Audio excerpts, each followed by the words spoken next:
Swatch team আইনশৃঙ্খলা বাহিনীর একটি অন্যতম বাহিনী। তাদের মাধ্যমে শত্রু মোকাবিলা করার জন্য অত্যাধুনিক যন্ত্র ব্যবহার করে থাকেন।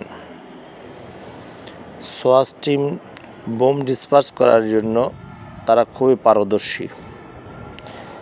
তাদের মধ্যে যে একটা জ্যাকেট পরে আছেন, সে জ্যাকেটটির ওজন প্রায় 40 কেজি। এই জ্যাকেটটি পরে বোম ডিসপার্স করতে পারে, শত্রুর সাথে মোকাবিলা করতে পারে। তারা খুব অত্যাধুনিক যন্ত্রপাতির মাধ্যমে শত্রুর দিক নির্দেশনা করে শত্রুর মোকাবিলা করতে পারে।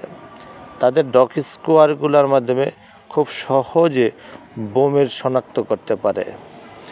এই যন্ত্রগুলোর মাধ্যমে ক্যামেরা লাগানো আছে, যে ক্যামেরাগুলো দিয়ে এক জায়গায় বসে থেকে শত্রু শনাক্ত করে মোকাবেলা করতে পারে।